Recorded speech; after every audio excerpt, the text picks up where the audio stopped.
Good afternoon to everyone. Welcome to this Polylog, which is part of a series of conversation on the features of education. I am Lizantina, your overall moderator. We are honored to have the presence of the pillars of education. We have with us Dr. Rial Miller, Head of Features Literacy UNESCO, USAC Ernesto Abella, OIC Secretary General, Philippine National Commission for UNESCO, and Department Secretary of Education, Secretary Ma'am Liling Briones, as we fondly call her at NCPAG and PSPA.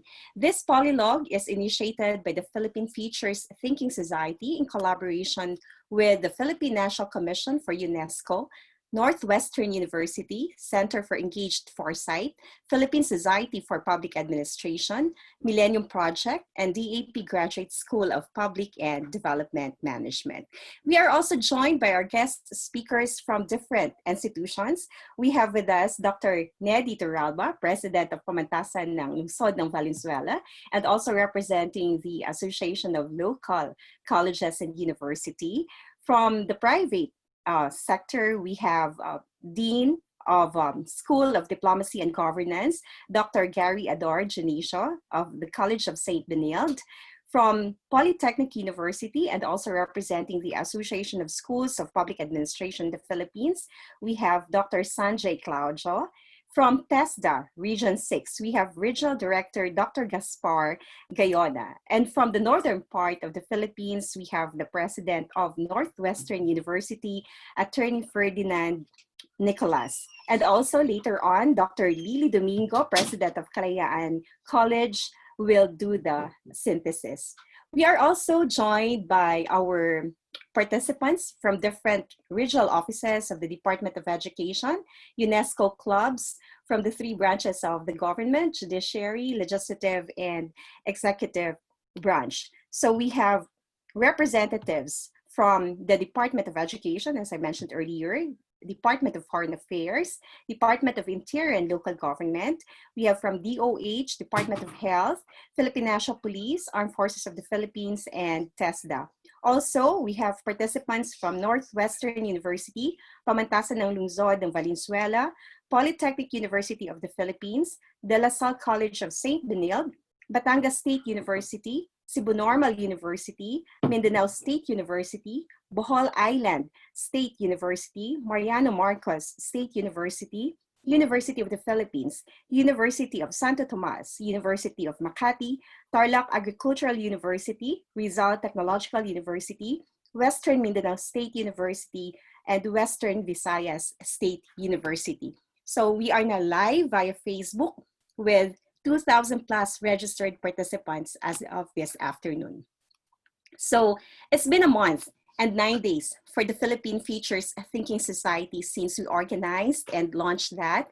And for that period, we initiated 7 knowledge co-creation activities via online on different topics, really for the purpose to democratize and decolonize features thinking in the Philippines. Recently, we had a conversation on youth and features literacy. And this time, we would like to focus on the features of education, a topic that is relevant at all times. And the question now is really, how are we going to reimagine and rethink about the features of education, given the accelerated impact of the fourth industrial revolution, and also the challenges on health and climate change. So today, it makes sense that we have to rethink our education and learning and the manner how we co-create knowledge as education plays a vital role in shaping our future, a future that cares. To commence with, we have 2 keynote speeches from USAC Abella and Dr. Miller, after which Secretary Ma'am Liling Briones will give a response, and then we will proceed to the polylog. So our first speaker is, of course, USAC Abella from UNACOM.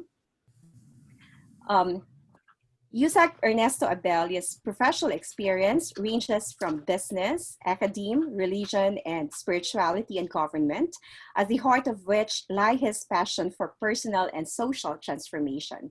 He attended the graduate programs in English and the communication arts at the Ateneo de Manila before starting his professional career in the advertising industry, starting as a junior copywriter and up the ranks until he became creative director for the medium-sized agency. Soon after, he briefly taught in the humanities department of Ateneo de Davao, and before earning his master in divinity, major in biblical studies at the Divinity School of Suleiman University. He then entered the religious ministry where he pastored for 18 years, during which time he established a secondary school and a credit cooperative. After which he earned his degree and master in entrepreneurship, majoring in social development at the Asian Institute of Management. He then went into agribusiness, manufacturing, and trading organic fertilizer. He was on a personal sabbatical leave when the call came to join government. Currently, he is Undersecretary for Strategic Communications and Research at the Department of Foreign Affairs. My dear friends and colleagues, please welcome Yusek Ernesto Adalia. Good afternoon, Yusek. Hi, Lisa. Thank you. It's my pleasure to be part of this event, which is the first of a series of futures literacy and anticipatory conversations to explore the future of education together. I thank all of you who took time to be with us today. Thank you to the Philippine Futures Thinking Society, Millennium Project of the Philippines, Development Academy of the Philippines, Graduate School of Public Development and Public and Development Management, Center for Engaged Foresight, and the Philippine Society of Public Administration, who are co-organizers of this event. I acknowledge the presence of UNESCO Head of Futures Literacy, Dr. Riel Miller. We look forward to your insights, sir, on future literacy and the importance of anticipatory thinking in reimagining the future of education. I'm glad that our polylogue involves multi-stakeholders, including representatives from education agencies, the legislative branch, as well as from the academe. This is a good start for us to be involved in global conversations on this relevant topic. When asked to share on the matter of situating UNESCO's futures of education in a Philippine context, it seemed both daunting and reassuring because the realities show a large digital divide. On the other hand, the large youth population and the Filipinos' embrace of social media show both the challenges and the opportunities for the futures of education. The United Nations recently reported that the COVID-19 pandemic has created the largest disruption of education systems in history, affecting nearly 1.6 billion learners in more than 190 countries and all the continents. Closures of schools and other learning spaces have impacted 94% of the world's student population, up to 99% in low and lower middle income countries. This is too big to ignore. It haunts us in the present, and it will definitely affect the future we want or the future we would have. Like many countries around the world, we raise questions that are difficult to answer. How do we leave no one behind? How far into the future can we go without diminishing learning opportunities for the vulnerable, the forcibly displaced, the poor, and those in places affected by COVID-19? But we are optimistic that the post-COVID era will unleash innovation and new ways of thinking to mitigate this present disruption. We will need to do things differently, anticipate the demands of the unforeseen future to facilitate the education process and to develop skills and competencies, ensuring that both youth and adults remain resilient and agile, fit for future jobs, opportunities, and new learning pathways. In the Philippines, the education sector is beset with challenges and difficulties. For one, protecting the safety, health, and well-being of learners, educators, and personnel to prevent further transmission of the coronavirus while ensuring that learning never stops. Hence, the Philippine government, in partnership with stakeholders, is pursuing multiple learning delivery modalities, including blended and distance learning, and providing psychosocial support to learners and teachers. In the recent UNESCO Executive Board session in Paris, the Philippine permanent delegates recommended amendment to the decision of Futures of Education was adopted, and that is to address in particular the growing digital divide and the challenges facing developing and least developing countries in the field of education. Aggravated by COVID-19 pandemic, learners and teachers in developing countries are even more left behind due to lack of access and capacity for online learning. Of course, we cannot discount the resilience and the will to overcome in people, as in the story of the 6-year-old boy Arvin Kurang-Kurang, whose grandfather went in search of stronger internet signal in the boondocks, and having found a tree in the middle of a field, built a tiny tree house to serve as the young boy's classroom, ensuring that he did not miss out on his online classes. But how do we scale such resilience? One thing for sure, learners need to be supported structurally, consistently, and sustainably. Finding ways to sustain current initiatives never stops. It is good to note that the Senate Committee on Sustainable Development Goals, Innovation, and Futures Thinking pursues inclusion of futures thinking in national policy making and reiterates the need to adopt a futures thinking approach in addressing the challenges in education following the disruption caused by COVID-19. In line with Futures of Education, UNACOM, UNESCO National Commission Philippines, envisions nation building to be powered by lifelong learners. Filipinos equipped with 21st century skills to engage in meaningful and rewarding careers that contribute to personal development as well as the attainment of the country's sustainable development goals. But then again, the question is raised, what kind of education? How do you prepare a person for the unknown world of tomorrow? What jobs will Filipinos have in 2040? The opportunities that emerge will depend first on the impacts of technology and second on government policy choices. As Dame Minouche Shafiq of the London School of Economics put it, education is absolutely vital. Being able to synthesize information, analyze it, and to be critical about it will be important. In the past, jobs were about muscles. Now they're about brains, but in the future, they will be about heart. She also points out, the computer provides you with information and you have to think for yourself how to interpret it. Education, therefore, must develop the rigor of having to look at data and to make an argument. Thinking is the most valuable skill that we give because that lasts. At the end of the day, we need both heart and mind. Fortunately, Filipinos are greatly endowed with the former, but need to catch up with the latter. These make it all more important to strengthen the implementation of Sustainable Development Goal number 4, and to rethink education and the organization of lifelong learning in the current state of challenged globalization, transformation, complexity, and uncertainty. We have an opportunity now to explore how the Futures of Education initiative could bridge the gaps to ensure that no one is left behind and not becomes a statistic of technological unemployment. I know that we have devoted ample time later for the polylogue, but I enjoin you to already start reflecting on your answer to this question. Questions. What kind of future do we want for the nation? What kind of citizens will build it? What skills and equipment do they need? What values will compel them?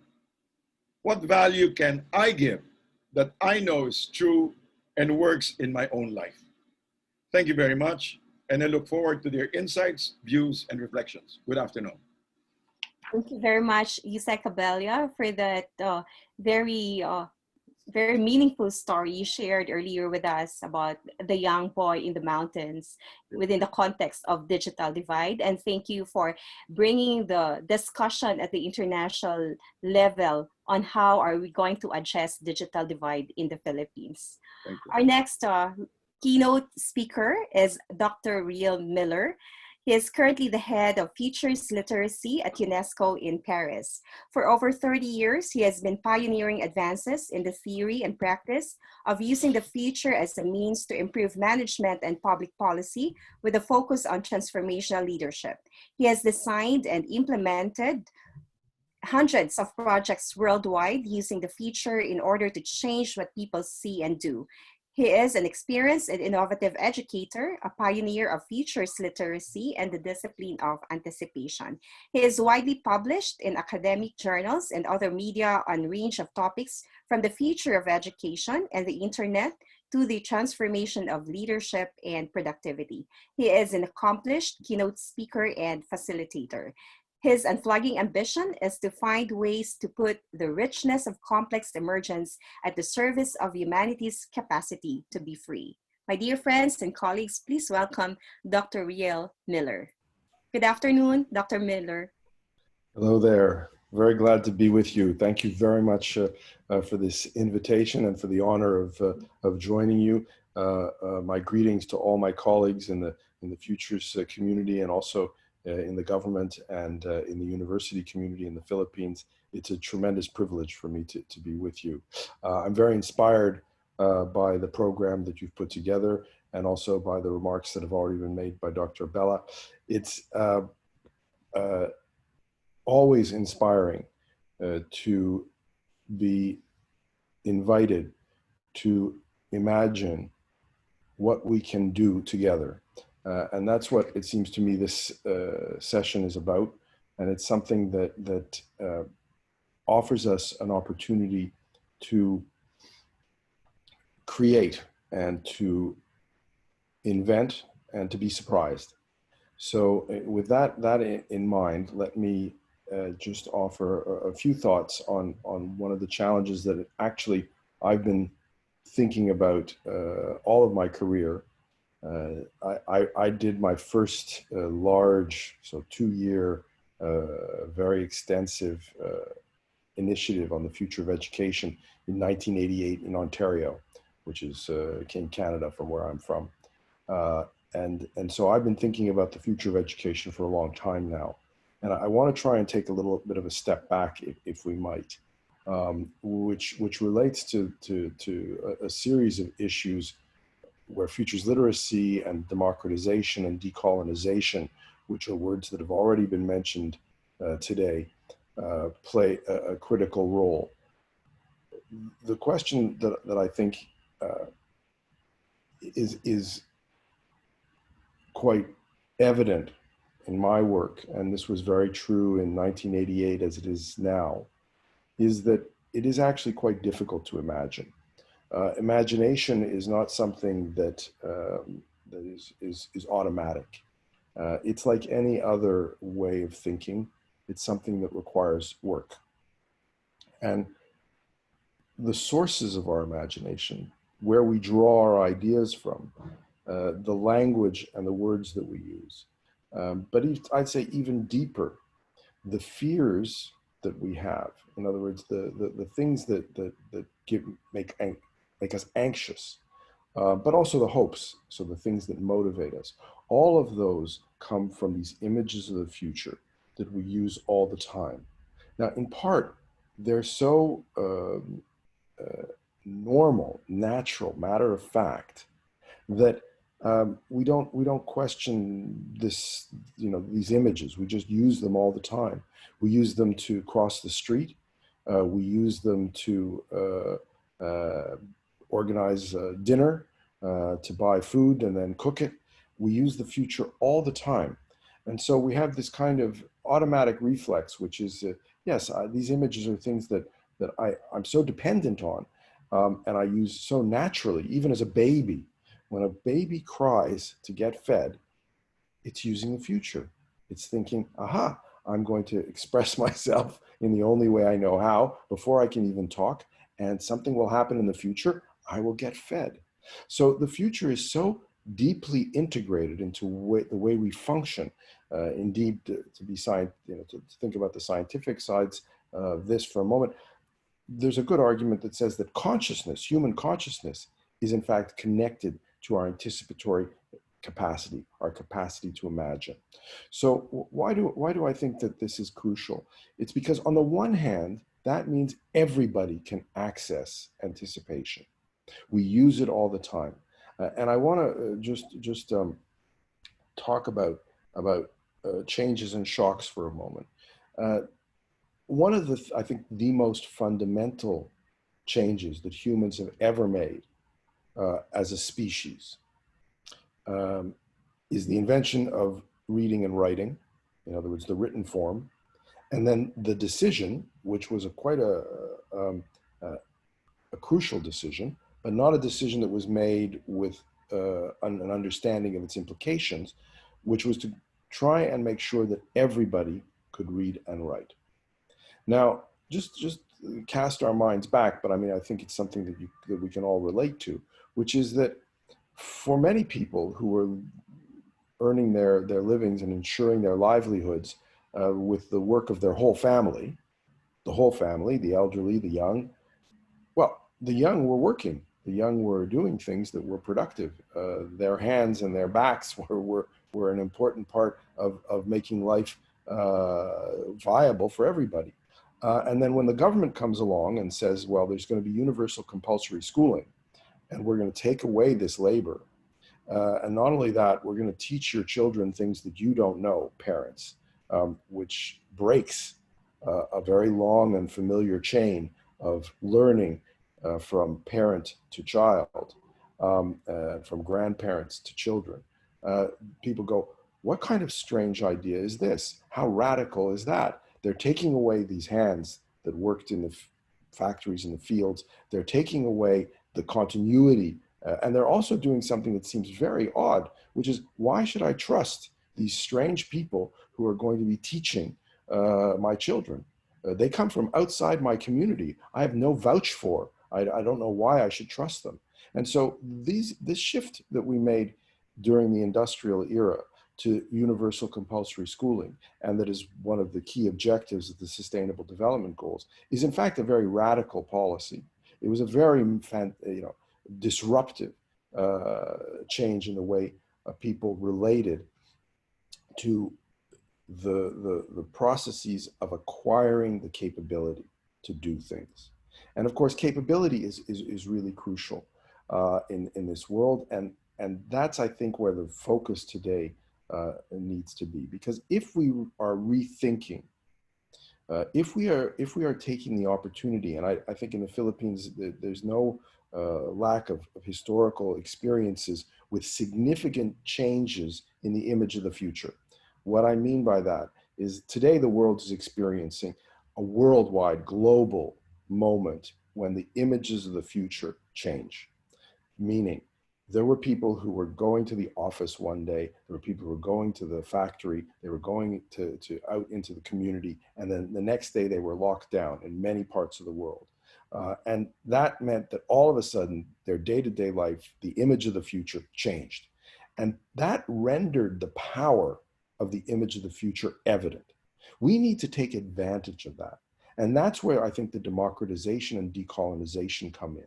The question becomes, how do we enable the imagination to go beyond, and I would, let's take the word, beyond the idea of knowing what we need to know for skills, for instance, believing that we can prepare for the jobs of tomorrow. These are concepts that are rooted in a way of thinking about the future that I think is one of the reasons we are currently suffering the shock of the pandemic, but also phenomena like climate change. In other words, humanity has adopted in the dominant approaches to looking at the world a very arrogant position, a very kind of engineering the future position, which says we can control tomorrow. And it's only a question of how technically skilled we are and how much predictive science we can apply to the question in order to control and determine the future. That's, to me, a very arrogant and false way of looking at the world. It's not to say that we don't take initiatives, that we don't make bets, that we don't invest. Of course we do, and that's critical. But the question becomes to what end and to what purpose? And here I want to try and maybe think of a shock that's on par with the shock of compulsory, universal compulsory schooling. What if we were to think about learning as wisdom? What if the idea here was to not think about cohorts and schools that train young people to work in the industrial society, but rather we think of the question of how communities create value and knowledge together in their own context. How do they imagine their own future? How do they source their hopes and their fears through futures literacy in the context of their own community and building value in their own community? It's a curious thing, but we know that the most effective way for humans to learn is when they want to and when it's intergenerational. And yet we create schools and school systems in which the biggest fight is against boredom and obedience, and in which the purpose is very obscure. And so the motivation, very minimal. To what extent are we simply doing something that's convenient so that parents can go to work and parking children in an inexpensive place where they won't get into trouble? So what I'm inviting us to think about is a shift from a push approach to learning, where we say, I know what you need to know, and I'm going to push this into your head, to a pull approach to learning that's based on projects, that's based on doing things in your community, that's based on intergenerational experience, and is experimental. And I want to just end with this point. Experimentation is the best way to learn. And experimentation is actually play. Humans are very good at this. When we play a game, we're experimenting with different ways of getting ahead. We're experimenting with what the rules are like. We're experimenting and playing. We're actually doing science when we play. And so the potential here is huge. And it has nothing to do with our tools per se. It's not about, I'm afraid, it's not that access to our tools is a fundamental issue. But the digital divide is not stopping us from creating the social relationships that are focused on creating value and meaning in people's lives, day to day, together, intergenerationally, and on the basis that experience will allow us to become wiser, including the wisdom that's crucial for futures literacy, which is, I don't need to know the future. What I need to be able to do is to understand how my images of the future influence what I see and what I do, and find an approach which allows me to diversify and appreciate the immense richness of the world around me in my specific context, in my specific place, not in some sort of universal, homogenized, general model of what it means to catch up with somebody, it's big brother, big sister, the hero, but rather to build my own life in my own context. And to me, that focus of learning is inexhaustible. And furthermore, to put my economist's hat on just for half a second, it has increasing returns to scale, meaning wisdom means you're getting better because you're learning through experience. You know what matters, you know what works, and you become better at it. So it's actually efficient. So that's to me the kind of really immense opportunity and wonderful kind of provocation that the current context gives us. And to put it in terms that I think everybody will understand, it's the Sustainable Development Goals are marvelous aspirations, but we understand that humanity needs to go beyond them. And that to create the sustainable, resilient, diversified world, we have to think well beyond the 2030 objective, but we actually have to think in 1,000 years. And if we think in 1,000 years, we're not thinking about specific targets. We're thinking about how do I live now in ways that are inherently my legacy? Because if I live properly in the sense of living my values with an open mind and appreciating diversity, then every day that I'm living is for 1,000 years. And that's, to me, a fundamentally changed approach to not saying I can colonize tomorrow, I will control 2050, I will control 2030, but rather I will do what I can, which is control myself now, and do things that are consistent with living in a resilient, sustainable, equitable way. Thank you very much. I really hope that this conversation really moves forward. I hope that was helpful. Thank you. Yeah, thank you, Dr. Riel Miller, for that very inspiring talk on the features of education. So really, it's not about controlling tomorrow, but we have to build a community that create value together. So it's the same with sharing the same context, no? So that we'll be able to see the picture for tomorrow's education. So at this point in time, I would like to acknowledge our Secretary of the Department of Education. We call her Ma'am Liling Briones at NCEPAG and PSPA, and we're happy to have here this afternoon. So I would like to formally introduce you, Ma'am Liling. Ma'am Liling is a Professor Emeritus of the University of the Philippines, National College of Public Administration and Governance, and she has spent most of her life as a teacher. She has taught young children in church schools and students in undergraduate, master's, and doctoral studies. And whenever and wherever she delivers a public lecture, she teaches. She has been a resource person in numerous national, regional, and international meetings and fora. She addressed the General Assembly of the United Nations in 2005. She combines the roles of distinguished academic and teacher, public official, and social activist. Secretary Briones has been involved in the administration of academic institutions. She served as Vice President for Administration and Finance of the University of the Philippines System. Before her appointment as Education Secretary, she was chair of the Silliman University Board of Trustees and regent and chair designate of the Universidad de Manila. She has a wealth of experience in administering public institutions. She was secretary to the Commission on Audit and served as treasurer of the Philippines. Furthermore, Secretary Briones is an articulate advocate on economic and social development issues. She was former president of Freedom from Debt Coalition. She then became lead convener of Social Watch Philippines, coordinator of Social Watch Asia, and Social Watch International. Social Watch reports to the United Nations on social development issues. My dear friends and colleagues, please welcome Department of Education Secretary, Ma'am Liling Briones. Magandang hapon, Ma'am Liling. Mayong hapon sa mga Bisoy, including Undersecretary Abelia.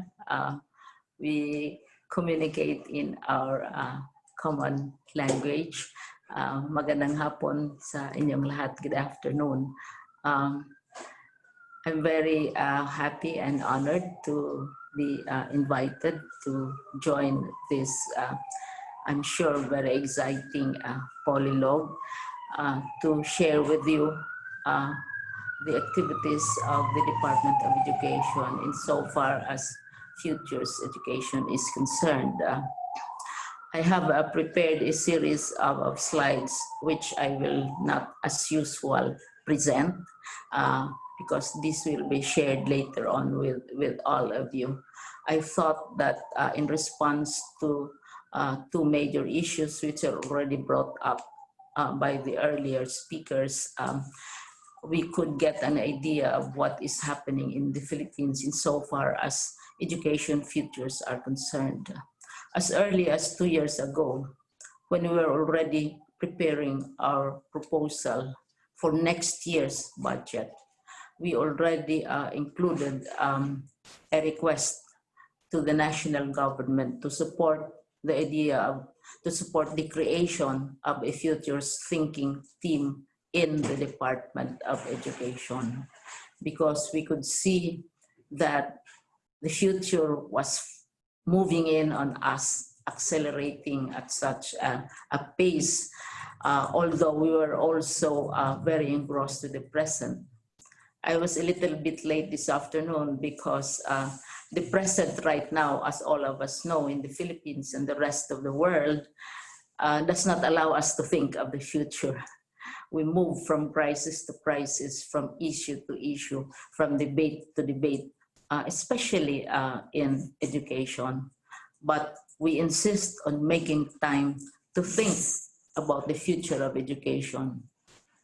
And thus we have a futures education thinking unit, which is provided for and strongly supported by the Senate, led by Senator Pia Cayetano, and also by Congress, which is led by, right now, by Speaker Alan Cayetano, and many others in the Senate, in the legislature, as well as in the executive, who know that whether we like it or not, even as we try to conquer the day-to-day problems of COVID-19, we have to imagine, think about the future of education.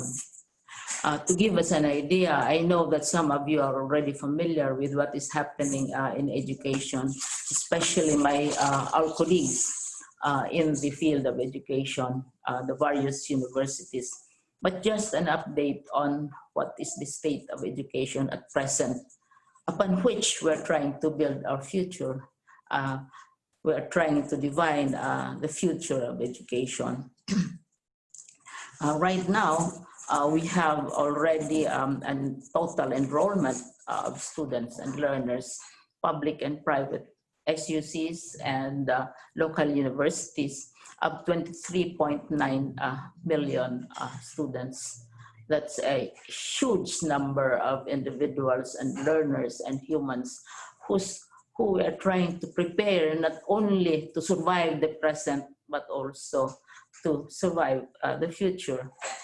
We have already attained 97% of last year's enrollment numbers, which is a very impressive and significant feat, considering that not only are we dealing with COVID-19, but also with the downturn in the economy.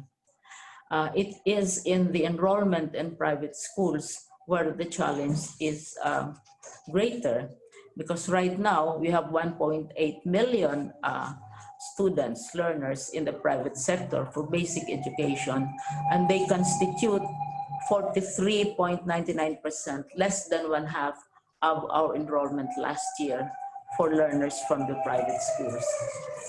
Furthermore, as I have warned as early as 4 years ago on the trend on the migration of private school teachers to the public schools, and now we have the migration of private school learners to the public schools. We have a migration rate or number, not rate, of 398,048 learners from the private sector who have migrated to the public sector and are currently enrolled. So insofar as public sector enrollment is concerned, we are very, very close to what we had last year, but the private sector remains a challenge, and we are very hopeful with the opening of the economy. Of course, we are aware that it's not really related to inefficiency or laziness or inadequacy of our educational system. It's related to the downturn in the economy with the massive loss of jobs, especially for overseas workers who have returned by the thousands to the Philippines and who are sending their children to private schools. And so you have less than one half of last year's private school enrollment now accounted for. But we anticipate that these numbers will most likely increase now that we are opening the economy, and the possibilities for jobs for those who send their children to private schools has also increased. Now, another aspect which you'd like to share with you, and which our colleagues in the universities are very well aware of, the minute the declaration was made by the president as early as March on the onset of the pandemic, and the closure of the schools at that time, we immediately set about developing our learning continuity program. Our battle cry at that time, after very intense debate in the cabinet and in the IATF, was that education must continue.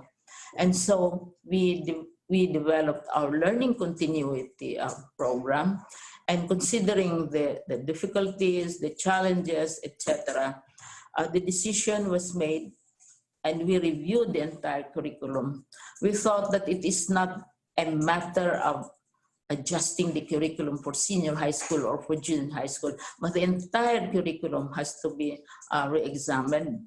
And so from a learning competency requirement of over 15,000 learning competencies, we reduced this to slightly over 4,000, or just under 5,000 learning competencies, considering everything, considering all the challenges that we were facing at that time, so that learning would continue. Because we have been receiving also feedback from experts that our curriculum is overcrowded and overstretched, especially for senior high school.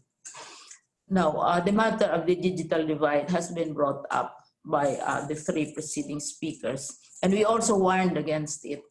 We said that our response, our efforts to continue the learning process might create and exacerbate the danger of the digital divide. And as early as 2 years ago, we already could see, even without COVID, even without the parade of disasters, the earthquakes, the typhoons, and the floods, and everything else, we could already see that we had a lot of catching up to do in so far as technology is concerned. And so we started our DepEd computerization program to make computerization learning accessible to all, because of what we feared would be a widening of the digital divide. And so as of today, we have already spent 23,625,850,308 pesos of our budget to distribute 1,042,575 devices in 43,948 schools. And 93% of this is for public schools, because many of our deprived students go to public schools. And this is an ongoing program which was accelerated and even, as I said, exacerbated by the onset of COVID. But we had this program already in place, and we have spent 23 billion already. With the COVID pandemic and our efforts to develop blended learning with online platform, offline, and so on, combination, we were saying and we were assuring the parents and the learners and the politicians that if online learning platforms are not available, then you have television, because our law requires television companies to spend at least, to exert at least 15% of their time for children's programs. Television is not available, then you have radio. If radio is not available, then you have the printed materials. But I think many are not aware that the production of printed material is so much more expensive than the acquisition of digital devices in the long run, and also fraught with risks and complications and speculations, as all of us know when books and written material are produced. And so right now, the local governments, I think you are also aware, I can see from the faces that practically all of the participants are Filipinos. You are aware of the Special Education Fund. This is a national tax on real property which is collected by the local government in behalf of the national government. And a portion of this is utilized for education. And the decisions here are made by a committee composed of, headed by the Department of Education with the full cooperation of the local government. Only the other day, in one of the many rituals and ceremonies, which are not interesting, which are not exciting, because you know good news tends to be boring. Only the other day, the city of Manila, for example, distributed 136,950 tablets, individual, for children, whatever income range you come from, and 11,000 laptops, because our teachers, there are 11,000 teachers in Manila, plus 296,000 SIM cards. This particular project alone of the City of Manila and the local school board of the Department of Education already costs 1.2 billion just for Manila. And this is why I was reporting to the IATF that with the opening of school, with the resumption of school, and the need for gadgets, for printed material, to assistance to the teachers as well as to the learners, a major, perhaps a very significant impact on the economy will be made. Just one city, and this is Manila, spending 1.2 billion out of the SEF, which is, as I said earlier, you all know that it is a national tax on real property. And then Pasig is not very far behind. Batangas was very much earlier. So all these activities related to education impact also on the economy, and at the same time, hopefully cross the digital divide. I don't have any permission from one of our leading multilateral partners. They're going to sponsor is about 700 million pesos worth of radios, because we are saying that if online devices are not available, then you have TV. If TV is not available, then you have radio. And they're going to help us acquire. There is a campaign by various groups saying, all your used radios, your secondhand radios, please give them to the children. But we have also suggested particular requirements, like we prefer solar powered radios, like we prefer waterproof radios, because kids cross rivers and mountains and so on. And this is also a huge project which is sponsored by one of the leading multilaterals. So the Department of Education is assisted by civil society, by businesses. And so we tell them this is what we need. And where do you want to give away radios? Then it should be for the far off places. You want to give away televisions, you want to give away laptops and digital devices, etc.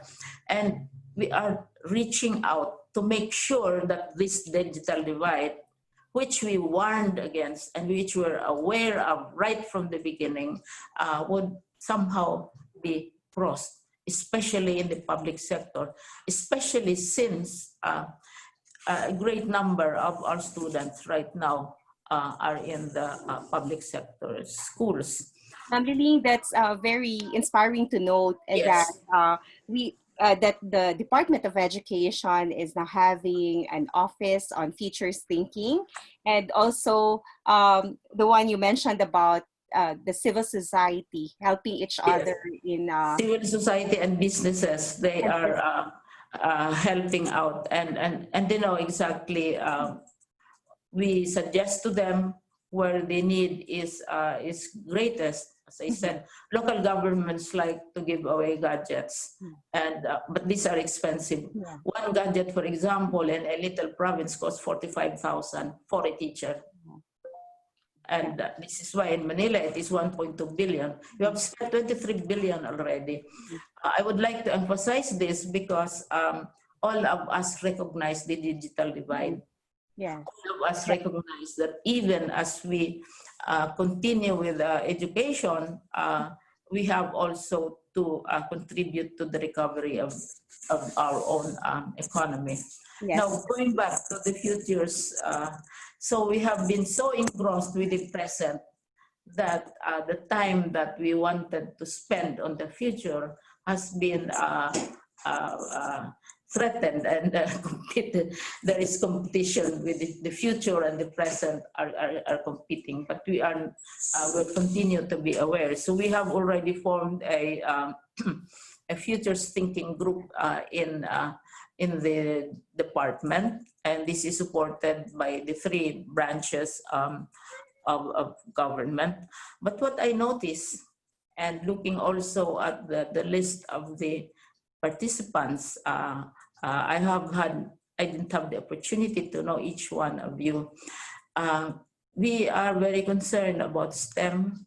We are concerned about technology, about all these wonderful things that are happening, about implants, this combination of robots and humans. But where does art come in? Because even before the idea, for example, of time and space travel was thought about by scientists and mathematicians like like Stephen Hawking, you already have Back to the Future. It's the artists. For thousands of years, humans have always tried to peer into the future, to predict the future, but perhaps in different ways. They look at the stars, they look at dreams, they analyze dreams, and they use their creative imagination. We should have a place for them in our concerns about the future. I noticed that there's a group here named Gandalf. Why not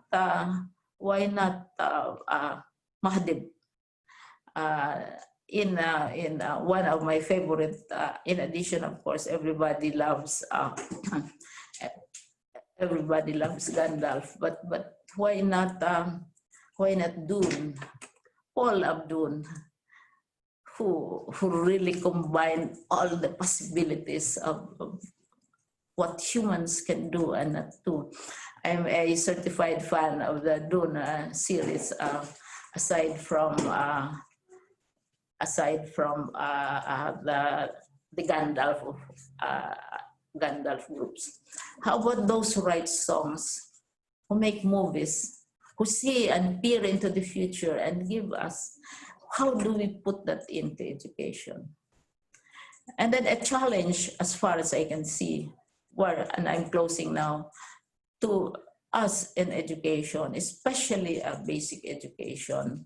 What Harari talks about, teaching our children critical thinking, not criticism thinking, but critical thinking, the capacity to analyze, to sift through mountains and mountains of data. We feed our children with huge amounts of data, and what should they do with them? And this is why even in our curriculum, we already have programs for mental health, not only for our children, but also for our teachers and also for our executives. How do we deal with all of this? What kinds of humans are emerging? You talk about questions 50 years and from now. What will a human look like 50 years from now? Perhaps not the way perhaps not in the way that we think and look as we are right now.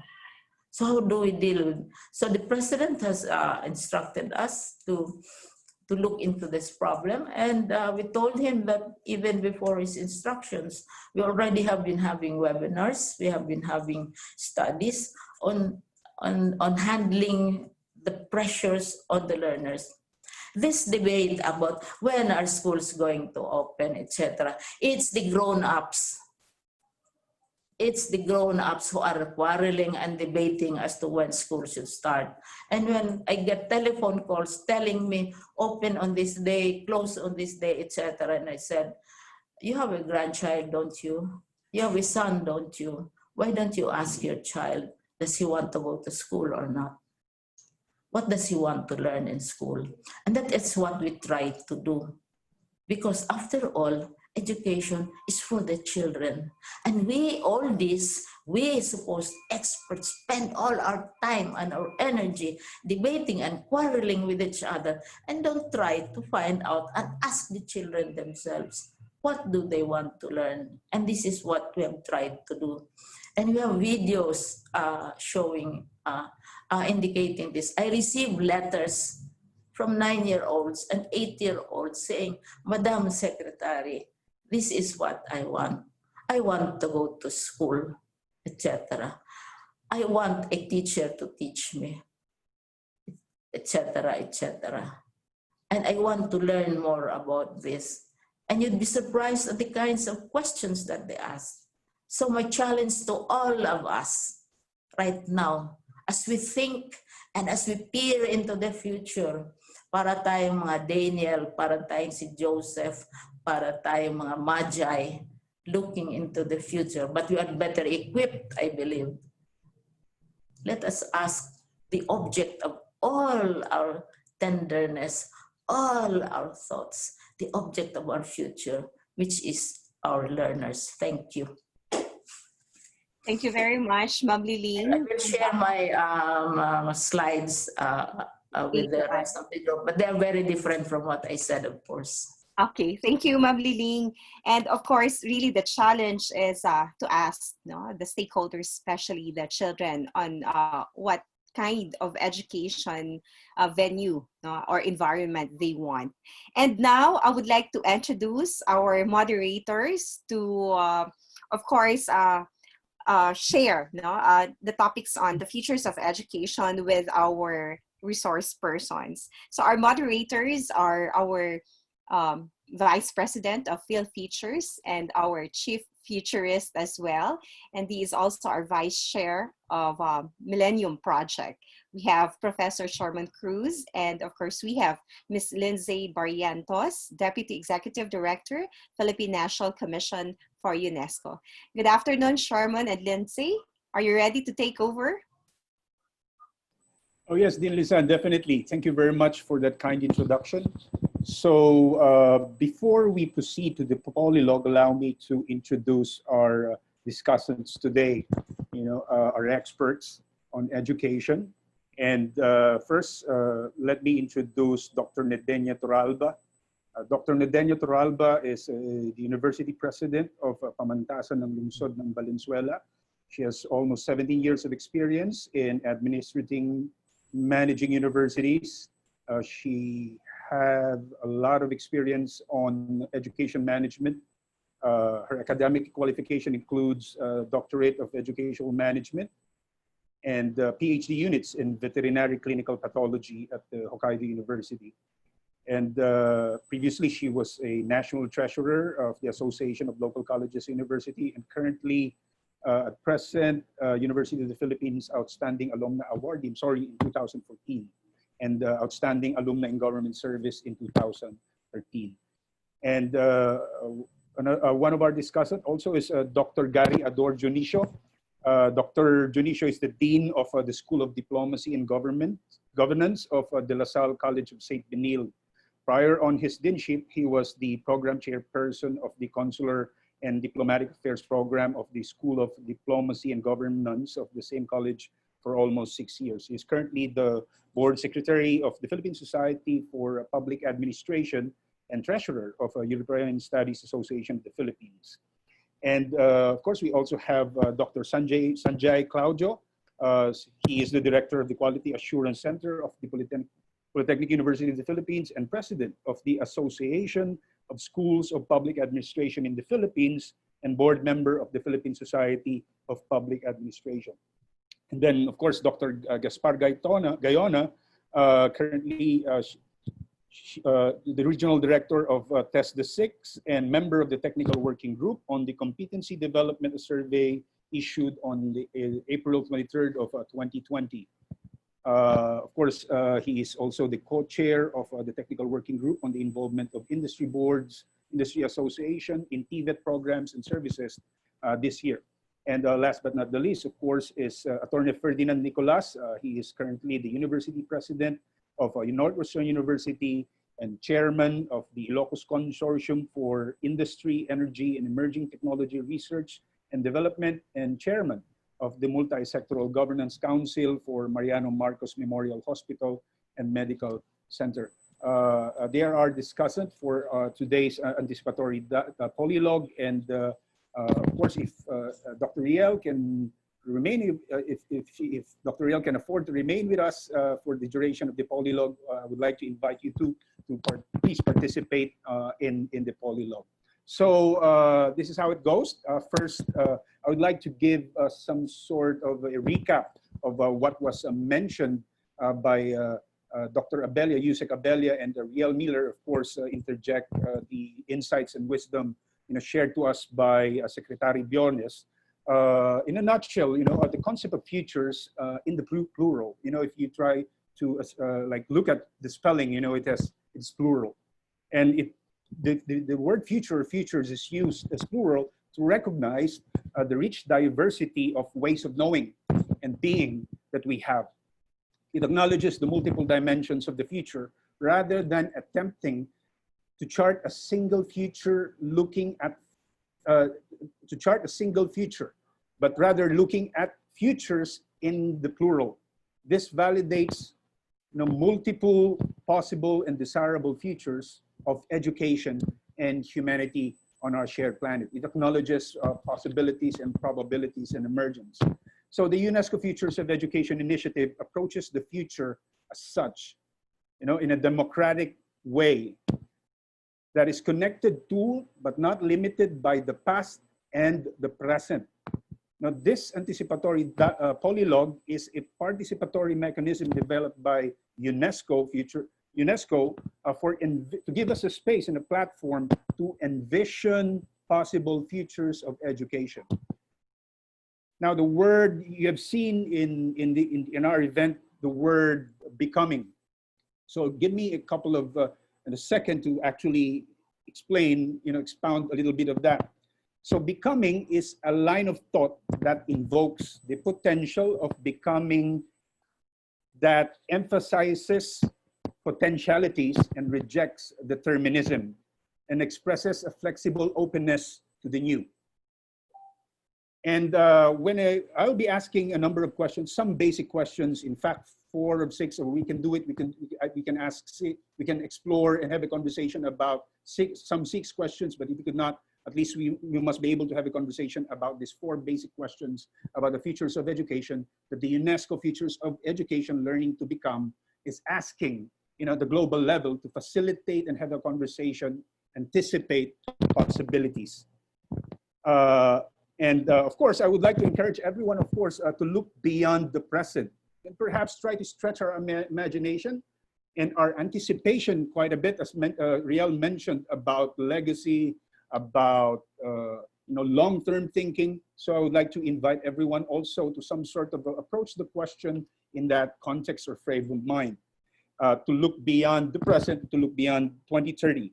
This is what this anticipatory conversation or polylogue is all about. So now this is the first question that I would like to ask our discussants.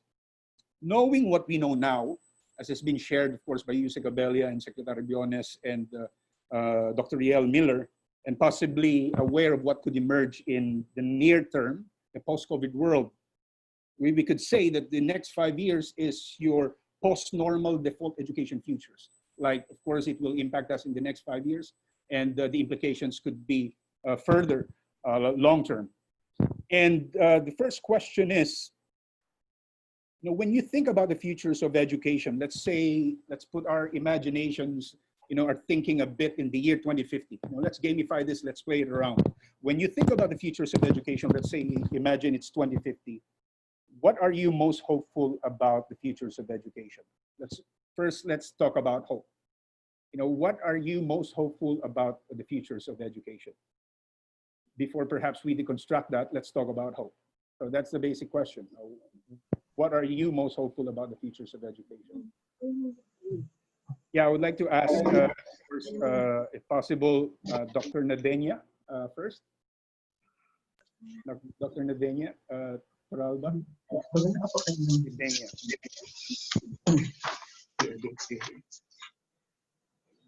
Okay. First of all, I would like to acknowledge Honorable Leonor Briones, Deputy Secretary, Dr. Riel Mier of UNESCO, Head of Foresight, Sec Ernesto Abela of PFA, Dr. Lizan Perante Calina, Philippine Futures President and DAP SVP, members of the Board of PhilFutures, fellow administrators of higher educational institutions, members of the academe, guests, ladies and gentlemen. First of all, I would like to thank the organizers for inviting me to share pamantasan ng lungsod ng Valenzuela experience as a local university. PLV is funded by the city government of Valenzuela. Even before the year 2000, local colleges and universities, or LCUs, started to sprout like mushrooms, as they say. This was the time when municipalities complied or met the criteria required to elevate their status to cityhood. Valenzuela was one of them. After 2 years of planning, PLV was established by virtue of ordinance, and fund was provided by the LGU. It started with just one building with 500 students enrolled in different courses, namely education, business administration, public administration, and electrical engineering. In May 2004, Honorable Sherwin Gatchalian was elected city mayor. He emphasized that education was one of the pillars of his good governance. January 2005, I came in as the second president of the institution after undergoing the process of selection for the position. I knew then that mayor did not want to politicize education. He wanted somebody qualified with experience in managing an educational institution, not a politician. It was during my candid talk with the mayor, and I said that LV did not meet the requirements to be called a university. Lo and behold, in 2009, the city acquired a new site for expansion. We call it now the LV Annex. Mayor Win observed, Eddie, we don't have enough accountants, social workers, civil engineers, and IT specialists in the city. Why don't we offer courses? And so enrollment soared with the addition of these courses. Now we have 7,000 students. Year 2013, Mayor Sherwin's 9-year term ended. Thus began the term of Mayor Rex Gatchalian, who continued the former's legacy of support for quality education. It was during his term that LB started reaping the fruits of changes that were institutionalized and implemented. In 2015, for the licensure examination for teachers, we got 9. In 2016, the following year, we got 4. In 2017, we are number 1. In 2018, we got garnered top 10 in civil engineering board examination, top 4 performing school in social work board examination, and high passing percentages in board exams for other related Dr. for Nadenia, other courses. Dr. Nadenia, if I may, it's good that you gave us like some introductory about what's going on with the university, but I would like to some sort of reset the question again. Yeah, I would just like to listen to you about what are you most hopeful about the future of education? Yeah, some insights, some like imaginings from you as the university president. What are you most hopeful about the future of education? Yeah. I'm speaking about local colleges and universities. Like LB, after our recognition from the Commission on Higher Education this year, we shall now work on the accreditation. We're happy to report to you that it's only after 2 years that LB was included as recipient of free higher education. So, but now that we are already recognized by CHED, we are now going to work on accreditation level 1, 2, 3, Center for Development and Center for Excellence. We also see strong industry linkages, government, local government linkages, and community linkages. Venezuela is an industrial city. That's why we should be able to provide the needed manpower to be trained by the institution. And this can all be achieved. There is a strong support from local government. Okay, thank you very much. Yes, and that local government institutions, the educational institutions, should not be politicized. This should be the future of local colleges and universities. Yeah, thank you very much, Dr. Nadenia. Yeah, I would like to ask Attorney Ferdinand Nicolas about his views, his imaginings about the futures of education. What are his hopes? Attorney Ferdinand Nicolas, please. Thank you, Sherman.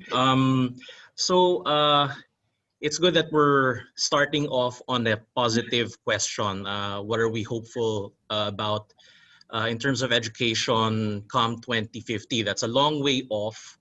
And at the heels, or well, in the midst of this pandemic, I feel that this pandemic has actually pushed the future of education because of there were already trends of distance learning, online learning, even prior to the outbreak of COVID-19. In fact, in the past couple of years, we have actually gone beyond our borders, going into distance education, expanding the reach of the university. And the COVID-19 has actually pushed the priority of distance education to the fore. And I imagine education in 2050 to be much more accessible, in as much as even now information is at the tips of our fingers. These devices are, practically implants on on every person, which brings information at an instant. That means that in the future, it's not necessarily about having all the information in your head that is the requirement, but something that we also value today, which is analysis, problem solving, critical thinking. So these will be key in order to function in the future, where in terms of rote knowledge, basic understanding knowledge is not necessarily something that will give you an advantage, because everyone can just Google the thing. So it will be more diverse. Education and information will be more diverse. I feel, even if I am the president of a higher education institution, distance education actually breaks down the walls of brick and mortar campuses, brick and mortar higher education institutions. And the focus will not necessarily be on degrees, but rather on skills. Even now, employers are actually looking not necessarily on the academic credentials of their applicants, but rather asking, what can you do? What can you do? What value can you add to our company? And I feel that in the future, there will be more independent contractors, and therefore they will have portfolios and not necessarily academic degrees to prove their skills and competencies. So more diverse, more streams, more sources of learning, and different kinds of credentials to prove the competence of people. Yeah, thank you very much, Attorney Ferdinand Nicolas. It's good that you pointed out, some drivers that will essentially, at least imagining from the future, that would, influence and drive the way we plan and anticipate possibilities, perhaps in the medium term, from that context. Now, I would like to ask Dr. Gary Junicio about his views on his hopes about the futures of education. Dr. Jonicio, Thank you please. thank you very much, Sherman. Well, basically, I'm still very hopeful of our education system. In fact, I'm looking for a more inclusive, innovative, and a safe space education learning. However, that idea basically of having that kind of system also anchored of what types of major challenges that we are facing. Say, for example, if we are promoting for a more inclusive and innovative education, we have to be aware of the fact that number one, we are experiencing the so-called the death of expertise, which means people tend to support social media influencers rather than experts who did a lot of work and to give us more scientific and evidence-based approach. Second, more than the chasm of digital divide, I think what we're also experiencing right now is more of a data abuse from the Gandalf. You see, the case where we've now been treated as a raw materials to become a behavioral data to various companies. So we have to be wary of that. This is what really happened when the whistleblowers from Cambridge Analytica came into, how been the case, for example, of Professor David Carroll filed a case against Cambridge Analytica and Facebook, who basically used his personal information to more than this. And the most important thing that I also have to look into is also the negligence and the methodologies and the relevance of philosophy, something that really we also look forward. Say, for example, as we shifted towards online learning, we sometimes neglect or forget some issues like ontological and epistemological questions. How our educational system right now facing the philosophical and the knowledge questions. No? So these are, I think, some important issues that need to be addressed to have a more innovative and participative and a safe space education system. Thank you. Thank you, Dr. Jonicio, for driving that out. Thank you for giving us a bit about your imaginings and hopes about the futures of education, but also thank you for pointing the idea that, of course, there are a lot of things that we need to be concerned about. And I would like to ask Ms. Len to ask the next question. Perhaps we can have Dr. Sanjay Claudio to ask the next question. Ms. Len, please. Afternoon. For this polylog, I would just like to give this question. How do you think have the COVID-19 pandemic influenced or shaped or changed the futures of education? Thank you very much, Ms. Len. Dr. Sanjay, please. Hi, Sanjay, thank you. Claudio. Can you hear me? All right. So, considering that that those who are educated right now, at the time of this new normal, will be the future leaders in the academe, in the government, in civil society, and all other institutions by 2050, on the nature and quality of education in the future.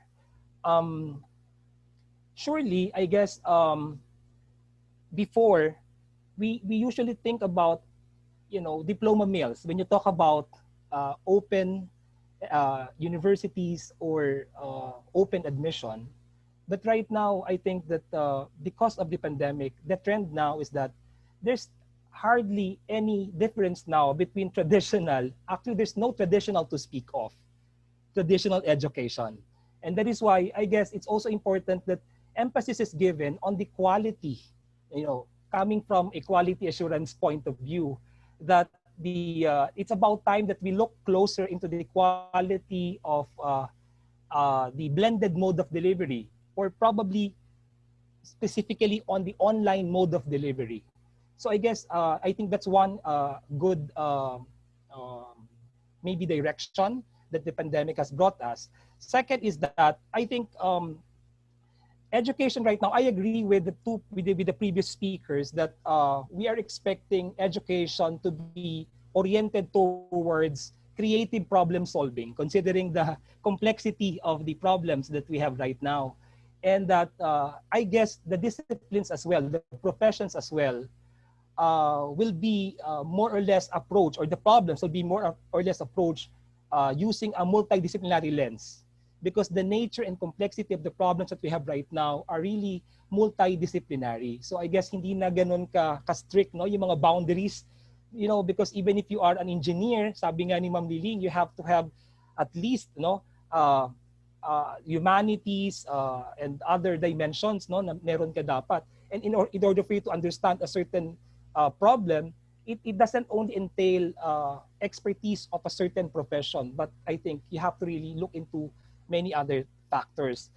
I think also that because of the pandemic, more and more that that our teaching methods have, you know, are actually it's now evolving. Um, I think that the attention span of our students, considering that we have a very busy lifestyle and there are too many there are too many distractions, no, all around. Yun ng aking anak when nung nagsimula na sila ng klase, no, and then when I check him, although minsan nagpipik din akong ganyan, nag-YouTube while listening to the teacher. And the teacher is not, you know, is not aware that nag-YouTube siya. So galit na galit ako. So after na lang ng class, saka ako pinagalitan. But my point is that because of that, you know, as faculty members, no, you have to be really, siguro, you have to have these competencies in order for you to really make teaching and learning interactive. Because that's very important.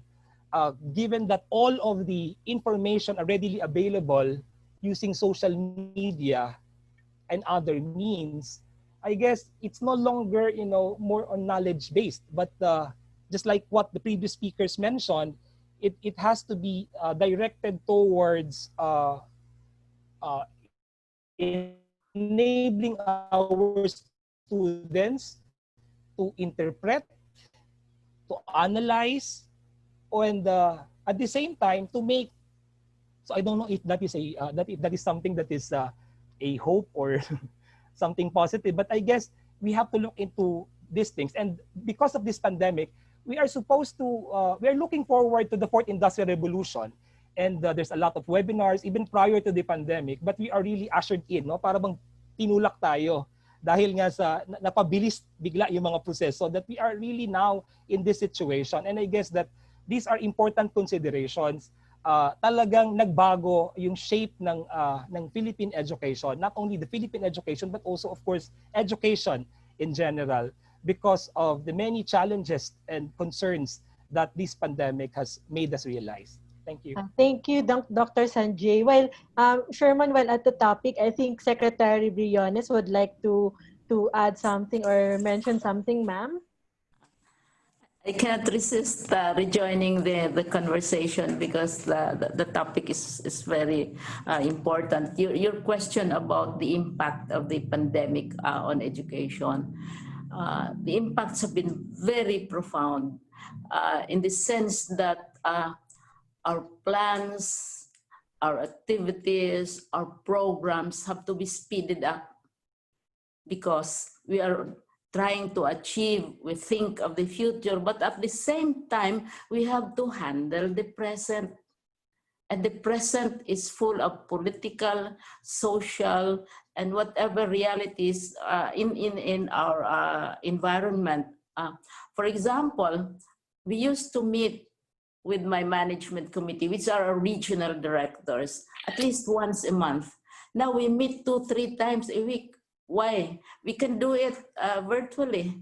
I can call a meeting in the middle of the night if there is an issue, get all 17 regional directors and how many central office directors, get 50 people, how many times, maybe even on a daily basis if an issue comes up. So things have to move faster, and the pandemic makes us move faster because the challenges are different and the issues that emerge are also different. I agree.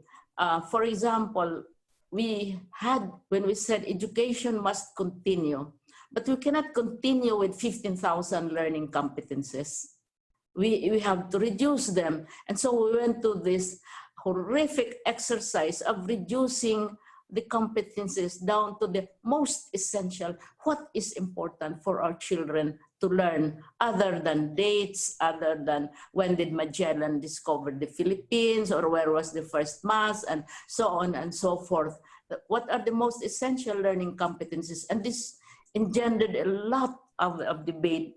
And thirdly, the point of, I quite agree, the point about upskilling the teacher. Since we have reduced our competencies, since we have changed our curriculum from kindergarten to grade 12, we're not talking only of high school curriculum, but kindergarten to grade 12.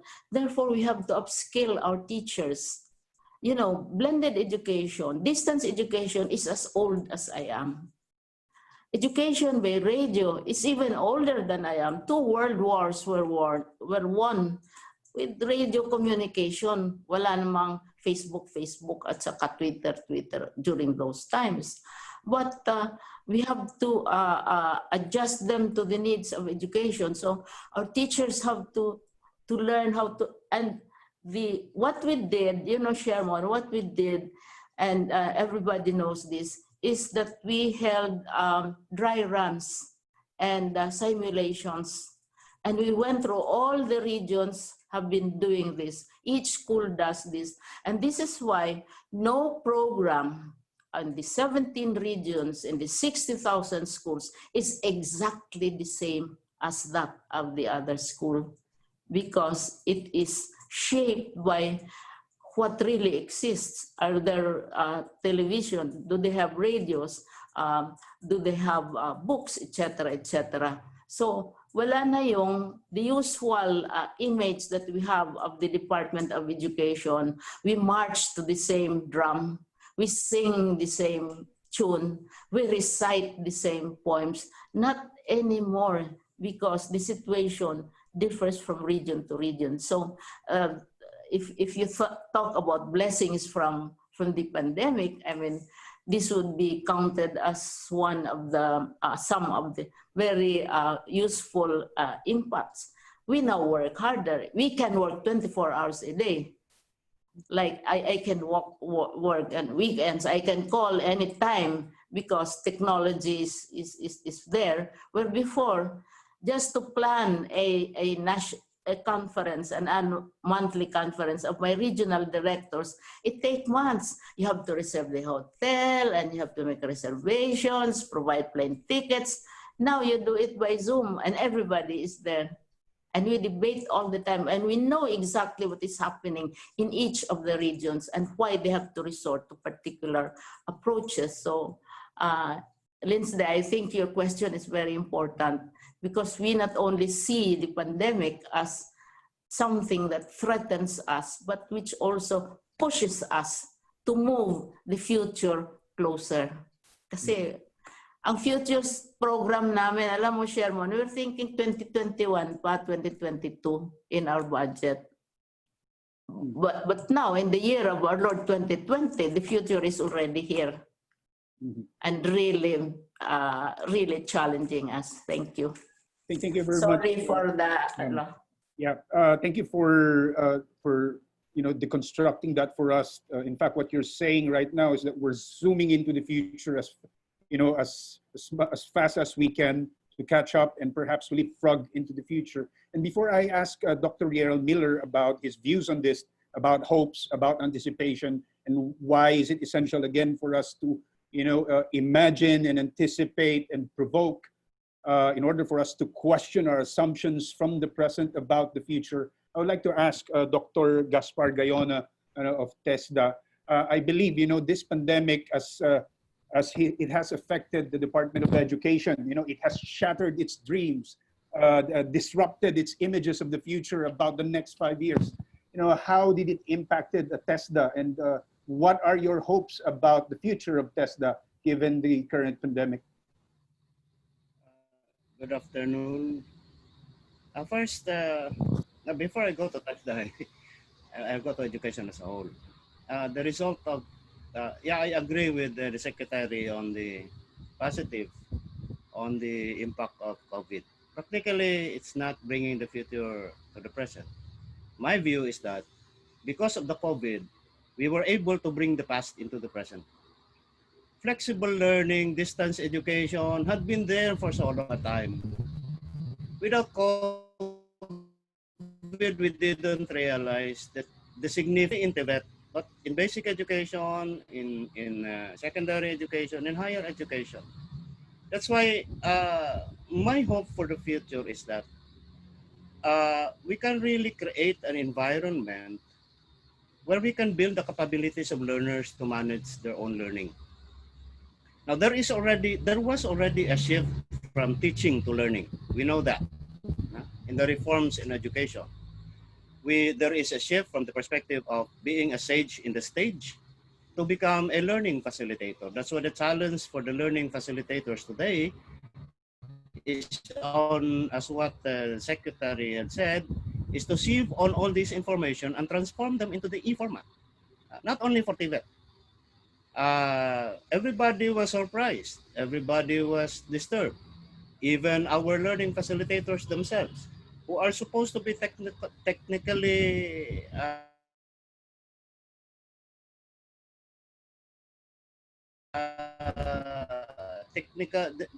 who has supposed to have the difficulty of developing e-learning materials to be uploaded to the learning management system, and that's Tibet. So my hope for the future particularly is on how to build the capabilities of the learners to manage their own learning. This is not a philosophy of the future. This was a philosophy of Socrates in the past, a teacher-less education. The technology has given us the opportunity already. You just go into your ordinary cursor. The most important is the preparation of the learners from down to kindergarten before they reach the level of Tibet and higher education. And I'm talking about the Philippine qualifications framework, since the secretary are Filipinos anyway.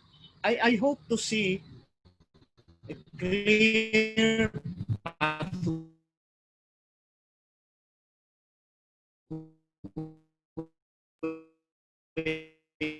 Dr. Gaspar, you're choppy.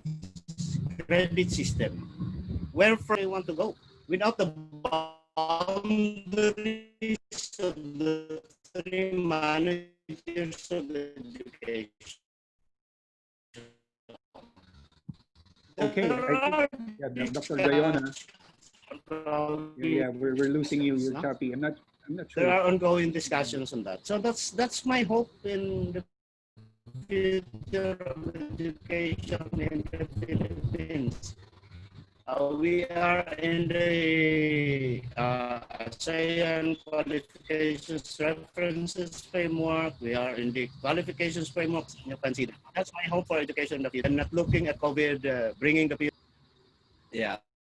Yeah.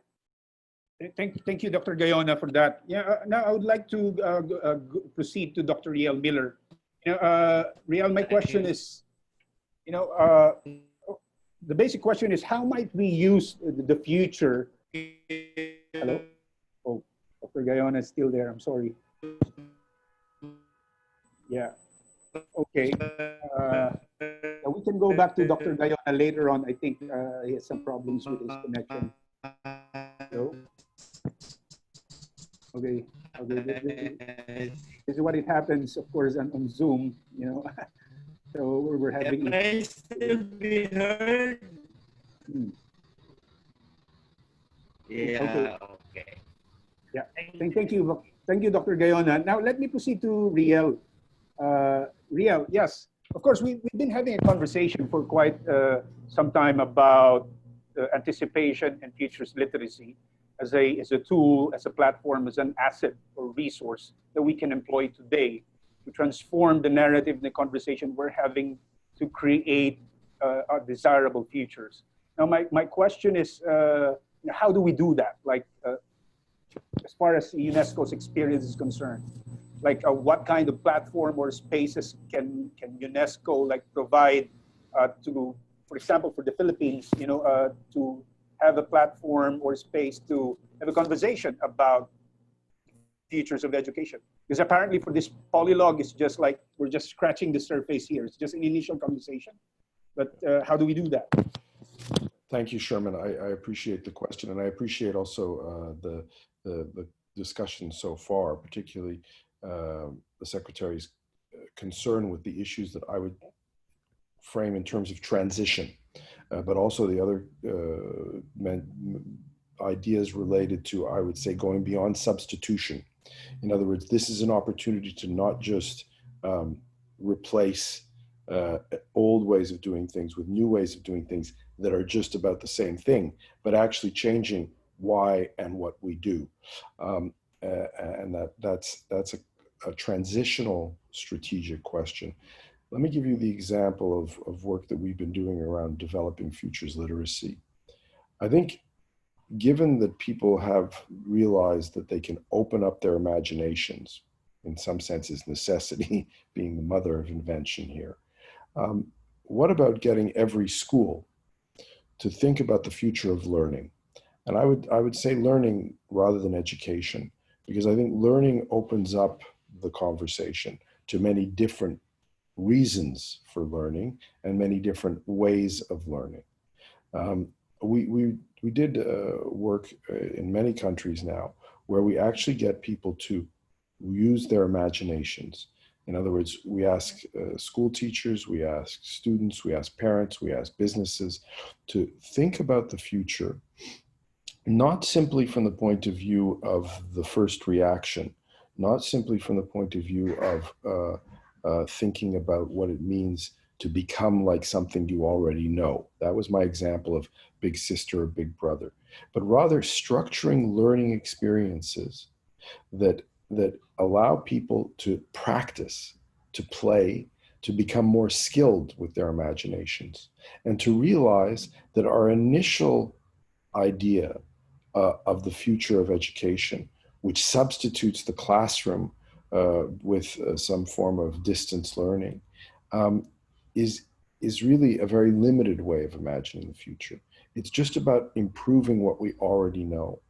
And I think that the potential for futures literacy in the Philippines is to say, what are the sources of our own imagination? What are the narrative structures? How do we tell stories to each other? How do those stories build up images that don't fixate on dialing up or dialing down the tools? Tools are exceedingly easy to extrapolate. Cars go faster, phones get smaller. These are very simple and simplistic ways of imagining the future. And in that sense, they're appealing. But I think you have an opportunity with the disruption that we did not choose to nevertheless invite structured processes for imagining. Now, we've been using futures literacy laboratories, which are experimental processes, to allow people to understand that there are many different ways of thinking about the future. And I definitely appreciate the point made about horoscopes and about people's ways of connecting their emotions to the future. These are all viable and important ways of thinking about the future, but not if we only think about it in one way. This is the point you made about multiple futures, Sherman. But it's not just multiple futures, it's different kinds of futures. One's the future I hope for. One's the future that disrupts my thinking and makes me see things completely differently. One's the future that makes me feel good, and the other one's the one that makes me feel like I can do something because it's within my grasp. All of these different kinds of futures are basic to the way people function. And I think in the Philippines, but also around the world, what UNESCO is trying to encourage is a hands-on approach to giving people more capability to understand the diversity of the way we think about the future, the reasons we think about the future. And that builds the foundation for more learning. Because fundamentally, when we liberate ourselves from the feeling that we must know something in advance, we actually step back and move into a much more pull approach to learning, which says, I'm going to find out when I need to know, because then it's meaningful. And that's really a very positive and efficient way for humans to learn.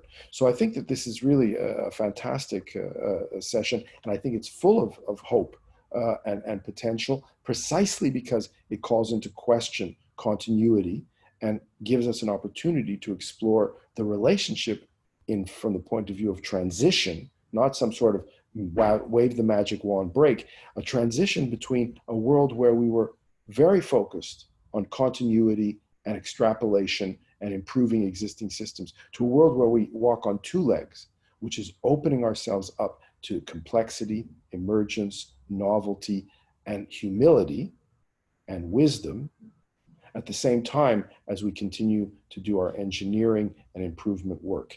And in the Philippines, you can do this practically by developing futures literacy as a structured learning process. We have a lot of experience doing that. Sherman, you and I have done it all around the world together. It's something that we can really practice together. So that would be my kind of suggestion in this context. Yeah, thank you very much, Riel, for reframing that, the conversation from the futures of education, which is highly systemic and structured and past-driven, into a conversation about the future of learning, which is, of course, learner-centric, human-driven, and wisdom-based. Now, this is the next question that I would like to ask our discussants here. I think this will be the last question for our polylog because we're running out of time before I give it to Dr. Domingo for her synthesis. Yeah, and me as a futurist, I'll ask the question about who is not in the room. You know, we tried to look for some students in youth, you know, and young leaders to participate in the conversation, but apparently, you know, we couldn't find one. You know, perhaps they're quite busy too. And then perhaps for the next conversation, we're gonna bring them in. Now, the question is, how might we increase, you know, not just the young children or student, include children's too. You know, how might we increase children, youth, and student participation in shaping the futures of learning? So I'd like to go back to Dr. Nedenia to give her thoughts on that. I would like to repeat the question, ma'am. How might we increase the participation of children, youth, and student in shaping the future of learning? I'd like to hear your insights about this. Dr. Nedenia.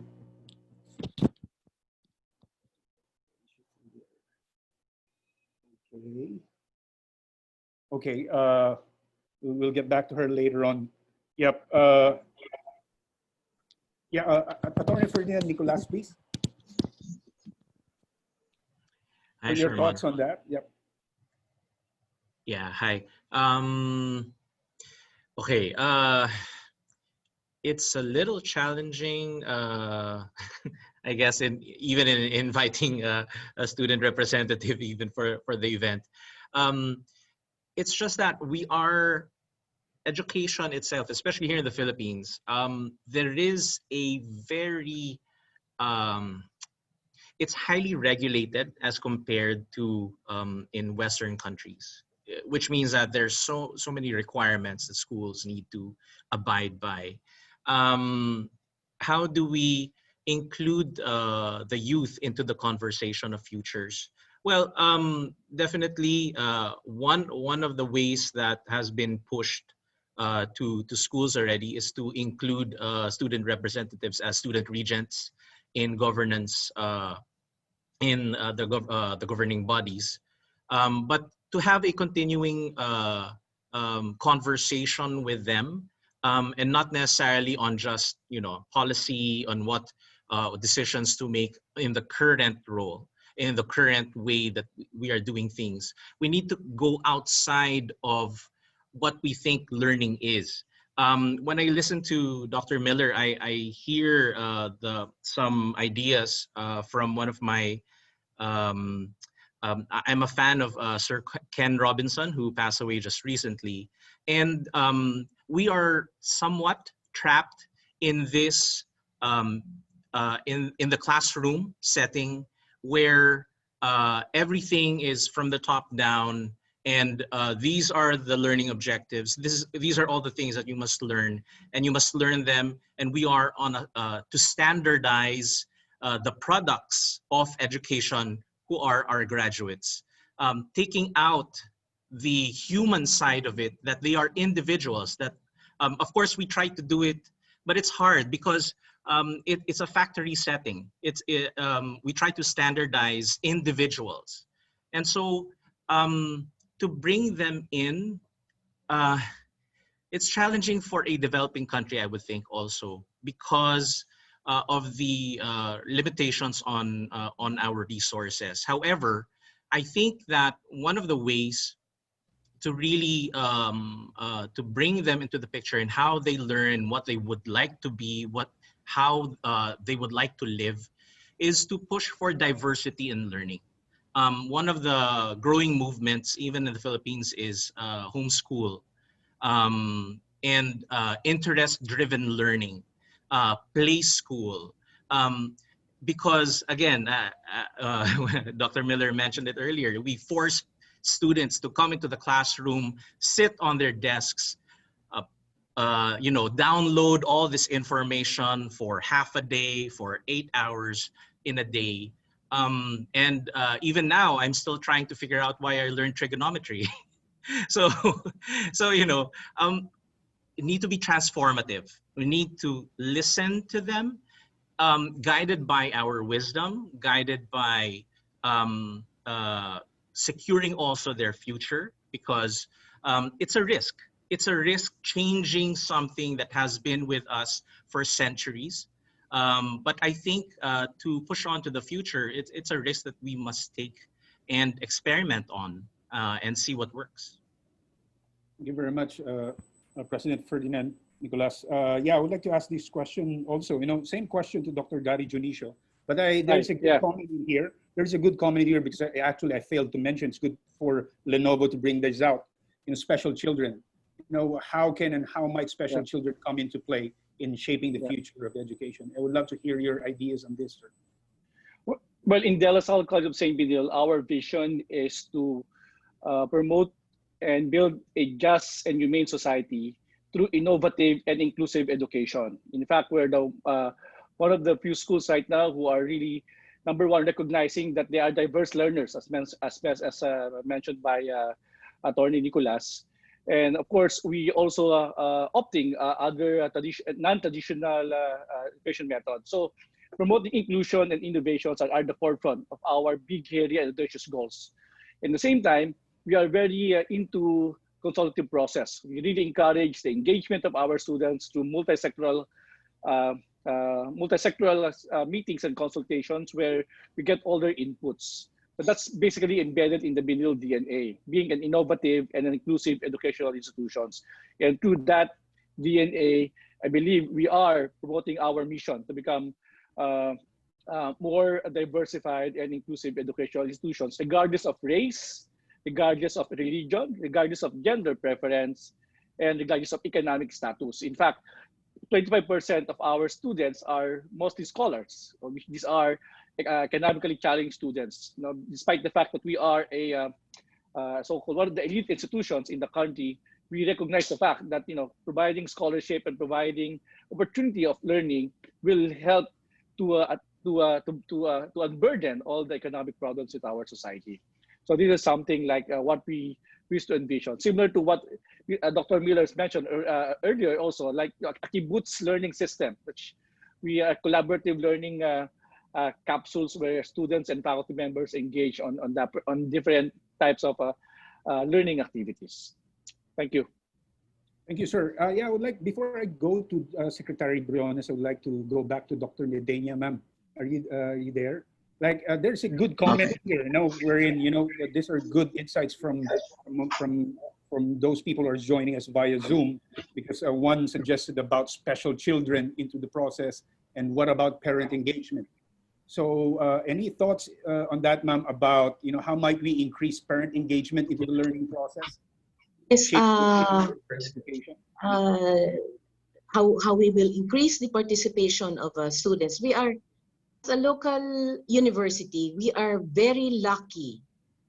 Our local government, especially with the leadership of our mayor, is very supportive of quality education. For this endeavor, the city government replaced or acquired LMS, learning management system, and this is coupled with the connectivity, because we know that activity will be a problem. So the city government anticipated kinds of problems. So city government has acquired LMS and complemented it with connectivity.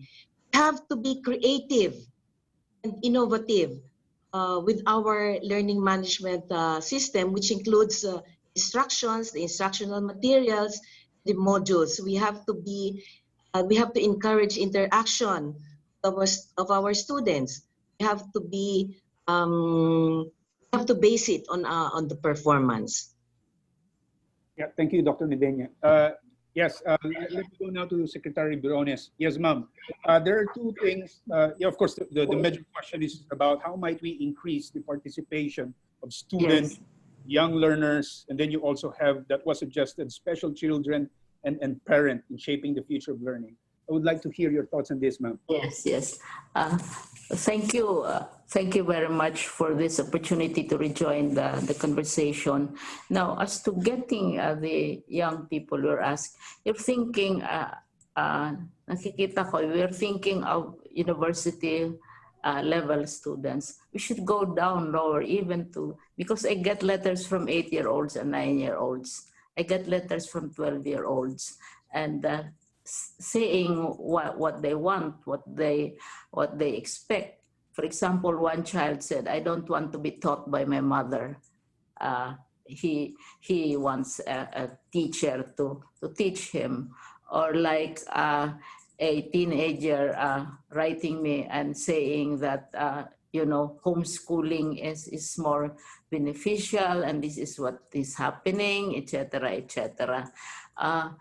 Social media can draw in the kind of frank participation, frank opinions that we are looking for. Not just among, when a child already is a college student, he already has certain opinions and fixed ways of looking and analyzing. But when a child says, "This is what I want to be taught by a teacher. I want to wear a uniform." When even inside the house, they wear their uniforms, they wear their proper shoes so that they get the feel of being in school. My suggestion is that we get them even younger, because after all, it is their future that we are interested in, not the near future of our older students. That's one. Now, insofar as special students are concerned, the preschools are usually run by local governments themselves. And we have generally two types of special children: those who can be integrated after evaluation into the regular school, because we don't want them to feel any different, because there are special children who are able to survive the normal classes. I know the daughter of a friend of, the son of a friend of mine, graduated cum laude from one of our best universities, and he was a special child. So there are those who can integrate into regular school as long as the teacher knows the condition of the child and is not treated any differently. And there are those who need special classes. And these are the schools which myself, particularly in the Department of Education, I believe that we have to have some form of regulation, particularly on the matter of tuition fees, because it is only schools for special children, and all of us know this, are horrifyingly expensive. And so perhaps we have to find a way by which we can regulate the fees that are involved in these schools for special children. We are not surprised, of course, because teachers of special children have special training as well. But then if you have a digital divide, Sherman, then you have also a divide in special children who have all the opportunity to have normal lives vis-a-vis those who have to make do with whatever the parents have to offer. One parent said that middle level, not only middle level, talagang very highly placed government official. He said his earnings all go into the schooling of his special child, and not everybody can afford it. This is a problem. This is a challenge which I think has to be faced. Itong matter of the special children. Now, the changes, the impacts of the pandemic affect not only the Department of Education, but at least there are 4 sectors here, Sherman. One, of course, are the parents. The roles of the parents have changed with the pandemic. They have a bigger role now because the children spend more of their time at home. The roles of the teachers have also changed because they have to modify or upskill themselves in how to communicate to a screen and not have what we describe as face-to-face encounters with 45 kids in a classroom vis-a-vis a screen, how to make this. And we have learned this. We learned very good lessons during our dry runs. So you have the teachers, and then you also have the community itself, because the community still believes that education is the responsibility of the Department of Education. And now parents say, why should I be paid? Why am I told to participate in the education of my child? Why should the yaya or the nursemaid participate in the education of the child, and so on? And so we are starting this program of para teachers, getting those who are not necessarily board passers for teaching, but are exposed to education to help out. Because certainly there are parents who either don't have the interest or perhaps feel insecure about having to teach their children. And then of course you have the policy makers na sinasabi kanina, which Sanjay was referring to, the regulatory aspect. For example, I believe that tuition fees for special children have to be regulated to a certain extent, but not necessarily. We have a standard curriculum, but then the school decides what else to add or what to enhance. This is why our curriculum at present, our ways of teaching at present are very different. They teach differently in Kalinga, Apayao, and then perhaps in Mindanao. And how do we bring the children in? In my own experience, I visit the schools and I have sessions with the children themselves. And then I ask them. Maybe it helps that I look like a grandmother and behave like a grandmother. And the children say what they really want to be and what they want to be when they grow up, what they want to learn about. And also there are many innovations, for example, in the teaching of mathematics. A father and son team in MSU, Mindanao State University, they developed a textbook on mathematics, basic mathematics, revolving around the adventures of Juan Tamad. From beginning to end, and principles of mathematics are embedded in the story of this wonderful, lovable creature called Juan Tamad. And then in Siquijor, for example, there's a legend about a firefly.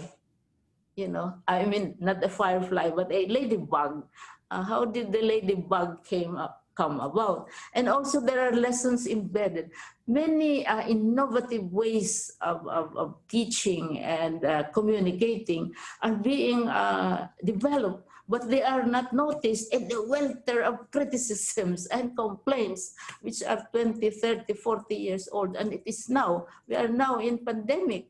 We are now facing the future. The future, as I said, has come upon us but the future actually comes from the past, as was also pointed out. So that's how we are seeing things. Very difficult, very tough, very challenging, but also quite exciting, because now we are not marching as an army.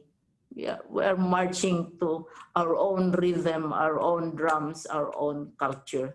Thank you. Thank you very much, Secretary Biones. Now, just some final thoughts, I think, because we're bleeding beyond our time. I would like to hear some final thoughts from Dr. Sanjay, and if possible, Dr. Gaspar, if your connectivity or bandwidth can do it.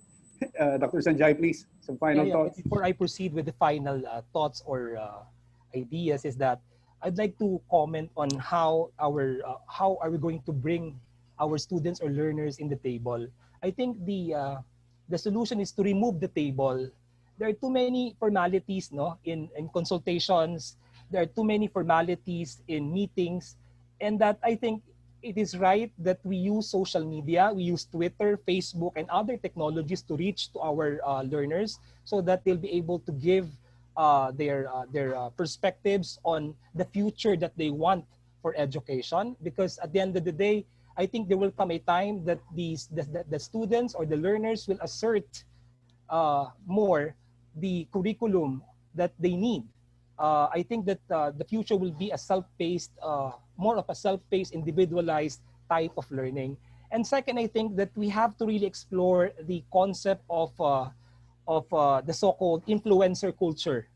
Right now, we have a lot of social media influencers, and I guess we have to bring them to the table, or we have to really make sure that these people, because these are being looked up to by our learners. I guess that we need to really see or check their advocacy on education issues, so that we'll be able to work together towards encouraging more participation of those who look up to them towards rethinking the future of education. Now, on my final thoughts, I think it's quite obvious that the pandemic has taught us many things, and that is that we are all interconnected. And I guess that interconnectedness, will also be the key towards the future of education.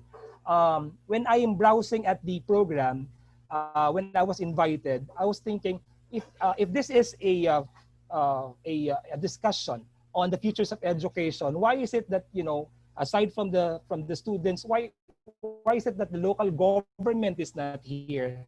Why is it that the industry is not here? So there are many sectors that should be here, and I guess the best practices. We as educators, we are not expected to define the future of education. It is our learners, it is society. These are institutions that we serve, because at the end of the day, education should serve society. Maraming salamat po. Thank you for that provocation, Dr. Sanjay. About this futures of education learning to become it's a series of anticipatory conversation. We're gonna have this, Riel just told me that, let's try to figure out how we can continue the conversation for a year and then do something more tangible after this, because I think it's very essential that we need to have a collective purpose as far as our desirable or emergent futures of education in the Philippines is concerned. Now, thank you very much for your ideas and insights. This will be recorded and will be shared via social media, and the UNESCO National Commission of the Philippines will be preparing a report on this, and it will be shared to everyone who wants to have a copy of the report. Now, I would like to invite Dr. Eliva Domingo, President of Kalayaan College, for her synthesis. Ma'am, good afternoon. Thank you, Sherman. You mentioned about we are running short of time, but after a very robust and rich discussion this afternoon, I approach this task with great trepidation for two reasons. First, my teacher of so many times is here, that's Secretary Briones, and she's going to evaluate me. And second, this is such an important topic with so many ideas that came about. We started the afternoon by being given the and the environment in which education now operates. 6 billion learners in all countries, affected 94% impacted by COVID. Many are forcibly displaced. There's a large digital divide. Many are vulnerable. Many are economically challenged. We have been pushed faster into the future, but we have been pushed also, the past have been pushed into the future so that we can get it to the present, so we can get into the future. And this is an impetus for all, and especially we now know from the revelation of Secretary Briones that we have to move fast. And so this afternoon has been filled with so many thought-provoking questions. Questions about how do we prepare our youth for an unknown future if we're still defining what the futures in the plural sense, future world will be, and the future of education will be.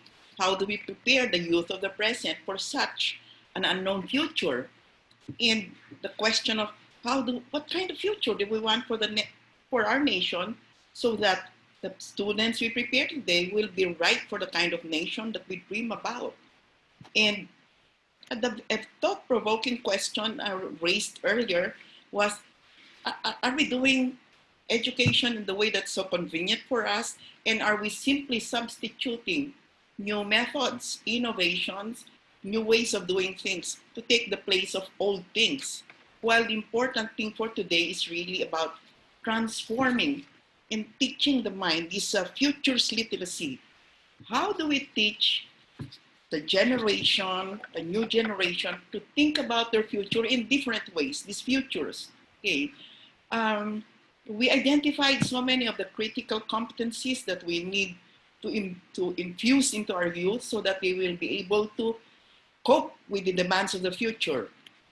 We know such competencies such as critical thinking, creative problem solving, etc. Now, how do we prepare them? And so one thought that we can live when we leave this forum is the one posed by Dr. Miller, the pull approach, where communities themselves create the value together on the basis of intergenerational experiences through a process of experimentation, so that we can develop lifelong learners. And we are encouraged to think beyond 30 years, to think beyond 2030, to think as far as 2030 or even 1,000 years, and to imagine different kinds of futures. But even if we don't know the future, we're not certain about the future, there are many things to be hopeful about. What are some of the things we're hopeful about the future of education? Among those mentioned during the forum are a future of education that will become more accessible, where education and information will be more diverse, more inclusive, to include the needs of special groups like special children.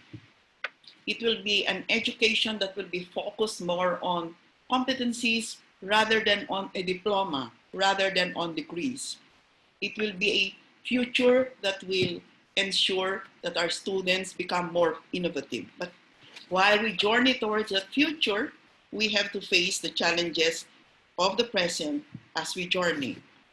And we have been reminded that in our journey, we should not neglect important issues such as the ontological and epistemological issues that have been neglected in the past, the issues of philosophy, the need to upskill the competencies of our teachers to cope with the demands of the present, to look into a future that is even teacherless, or self-paced individual learning, where we prepare our students to learn on their own. And UNESCO, when challenged, what kind of platform will you provide us? And Dr. Miller was saying, we have to continue the discussion so that we can, in the future, provide structured processes that will allow people to imagine different ways of imagining. And what kinds of to disrupt our thinking. We live in a disrupted world, but we must disrupt our thinking as well, to think out of the box, and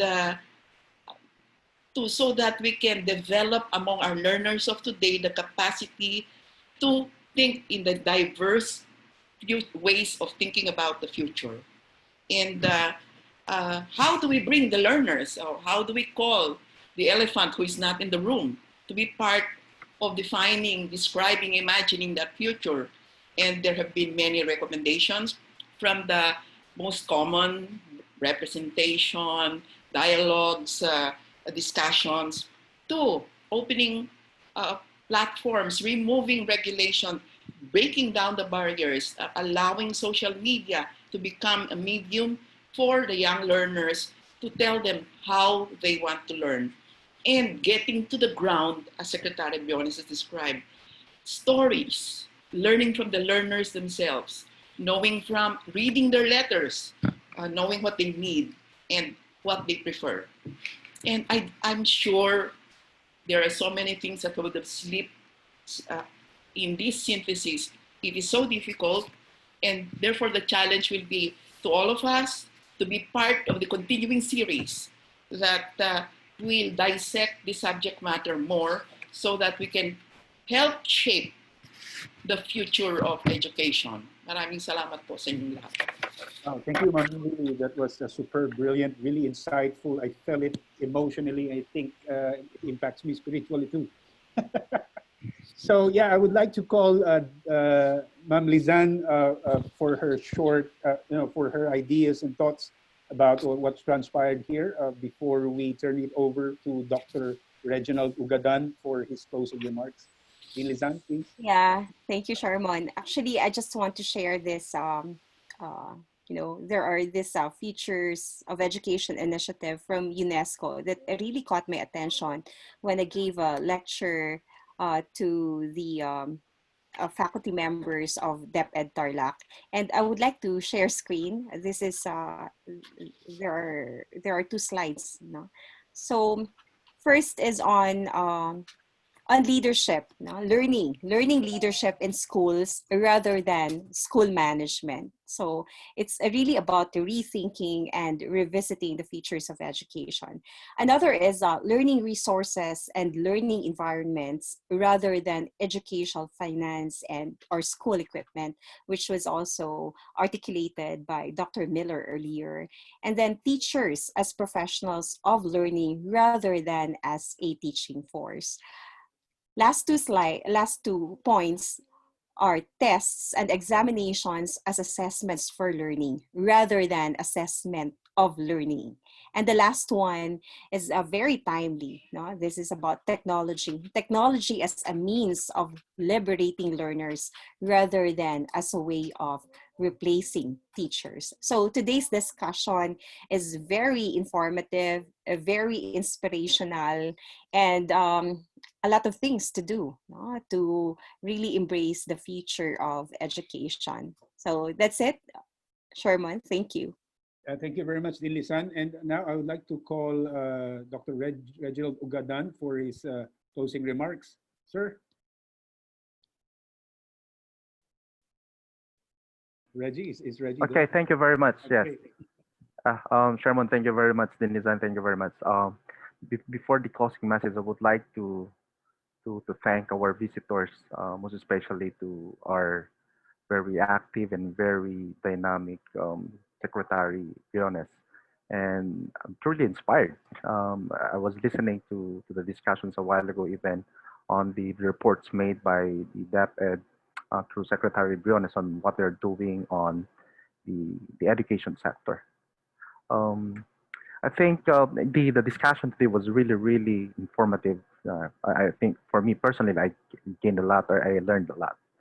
But I think, the global health pandemic, disasters and other environmental changes have a considerable and a profound impact on the education of our children and youth. As we already know, education is the foundation for economic growth and human development. Our efforts to prevent or maybe to reduce the risk of any environmental shocks and impacting the education systems as well as increasing the relevance of education, producing human resources or human capitals with the relevant knowledge, skills, and abilities in the future. We need to lay the foundation of institutional resilience, agility, creativity, and innovativeness. The challenge, however, is that on mainstreaming futures literacy in our education system, teaching the discipline of anticipation to our learners, and embedding futures thinking into education policies, plans, programs. This may help strengthen our country's capacity to imagine and anticipate futures and effectively and efficiently respond to various challenges. Truly, as Jose Cabella mentioned in his statement a while ago, in education, no one must left behind. With this, I would like to take this opportunity to invite everyone to join us in Phil Futures in igniting the Filipino Hiraya through Foresight. Maraming salamat po, and thank you very much. Dean, back to you. Okay, thank you very much, Dr. Reggie Ogadan. So I think I'll just have one last video to show you later on. But before we end, of course, I would like to thank our keynote speakers, Yusek Abella, Dr.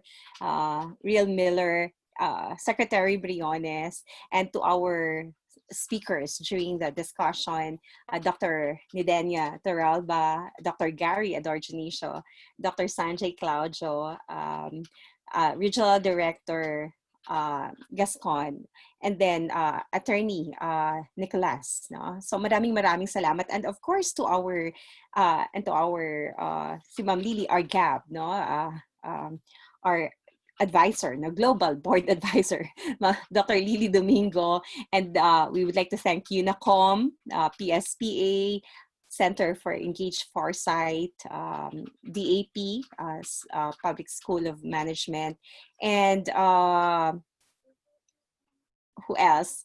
Of course, to all our participants, thank you very much for your support, and we'll have more discussion on about our future, no, about our future. So just stay tuned for more announcements. Before we end, let's have a group picture as our traditional way of ending. So Celine will take charge of the group photo.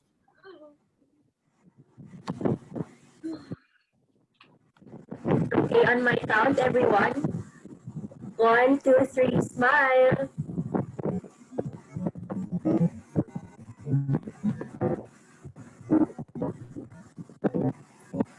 Okay, there are 9 pages for Celine to grab screen. That's so wow. Be patient.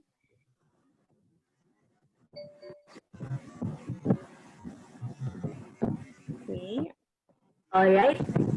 All right, so that's it for this afternoon. Maraming salamat, Hiraya, Manawari sa ating lahat. Salamat. Thank you, Hiraya Manawari. Okay, ma'am. Thank you. Thank you. Thank you, Dr. All of you virtually. Thanks, Sir Ferdy. Thanks, Ma'am Lily. Prefer ko pa rin face to face. Thanks, Lean. We'll catch up. Good to see all of you. Iba ang chemistry ng face to face. Thank you, Ma'am Lily. Pero right now, we have to take care of ourselves and stay safe in the meantime. Yes, that's right. Thank you. Thank you to all. Bye po. Thank you. Dean, please don't Thank you, end. Dilizan. Yeah, thank you. I'll just play a video. Okay.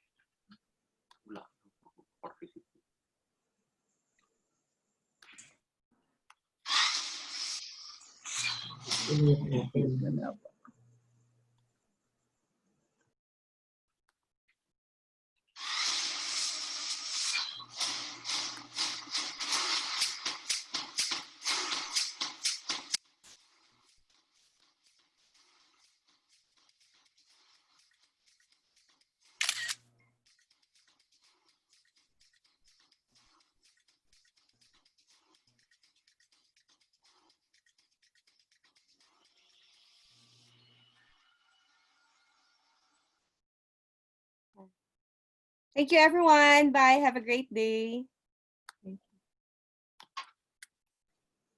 Lizanne, thank you. Bye. Virtually pa. Si Lindsay, miss na kita. Yes, ma'am. Lizanne, we met in the AP. Yes, ma'am.